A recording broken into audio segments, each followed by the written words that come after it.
it started off as just, we go out, get drunk, stay out to the early hours of the morning. And then one day she suggested to me, should we take some cocaine?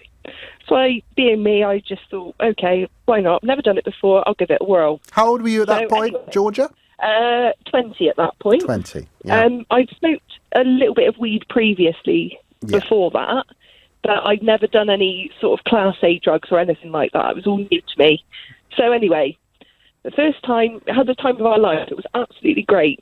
Anyway, weekends after that, it was, should we go out every weekend and make it a regular thing? I thought, great, yeah, why not? It's only a weekend thing. Anyway, after probably about 3 or 4 months doing this, I got quite tired of it, to be honest. The hangover you get from cocaine is absolutely unbelievable. You actually feel like you're dying. So I stopped. I just thought, right, okay, I can't even drink anymore. So I've just given up. Presumably, you were also, quite a lot of cash cocaine. It cost a lot of money. Oh, yeah. But first of all, it started as, I've got a friend that can do us a couple of deals. So it wasn't so much the money aspect to begin with.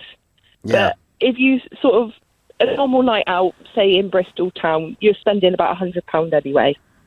So on top of that, with the cocaine, which is approximately £50 per half a gram, depending on the strength and the purity and whatever. Yeah.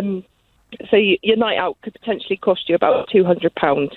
So I thought, right, that's enough for me. My friend, unfortunately, proceeded to carry on down the route that she was going.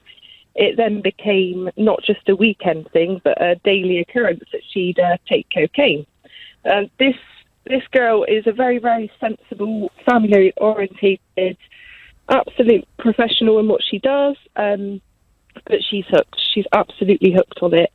And how do you think it's affecting her life, your friendship with her? This is now years later, and she's a cocaine addict. Yes, very badly. To start with, she had quite a substantial amount of savings through inheritance and things like that. Oh. That is now all gone. She's and that was about £25,000. Yep, straight up her nostrils, which sounds bleak, but it's the reality. She's now not in contact with hardly any of her family. She only pops up when she wants something, and that's usually to borrow some money to then get her fix, which is really, really unfortunate because she's such a lovely girl. Is she holding down a job? At the moment, yes, but she's been through many a different job. I mean, she's highly skilled professional in what she does. Has she sought help at all? Has she sought help? It sounds horrible, but I sat her down one day and I laid it into her as thick as I possibly could. All of the horrible things she's doing to herself and her life and her body. I then suggested that she go and get help from someone professional. She completely turned that down. She doesn't want to admit that she's got a problem. And it's just devastating, really, because such a lovely girl with so much potential is now completely ruined her life. She's got no friends. She's hanging on by a thread, basically. She's lost so much weight. And yeah, her nostril as well has began sort of eroding in the middle. Oh, dear. And the last time I saw her, probably about a month ago, it was to the point where I didn't recognise her almost. It was really, really bad. Her skin. Do you think she's on it now as we're talking? More than likely, yeah. She said to me, what was it the other day? We were going to go to the cinema a few weeks back, and I picked her up in the car, and she pulls out a bag of cocaine, and she goes, "Oh, do you want to do a line?" I'm like, "Are you for real? We're going to the cinema." Oh God!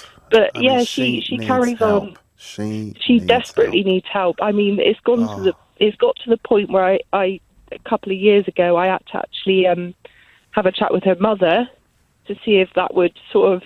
I know it sounds a really horrible thing to do to sort of grass you up to your mum. It sounds like kindness, and her mother couldn't grip it.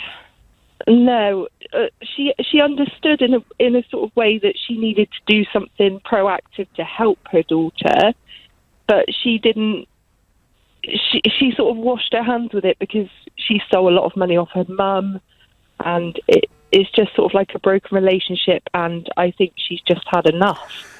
So Georgia, that kind of failed. Georgia, thank you for ringing in and sharing this story with us. I mean, obviously it's quite bleak and we want desperately for your friend to get the help that she needs, but it conveys, she's a young woman, of course, it conveys the challenge really of the problem facing our country.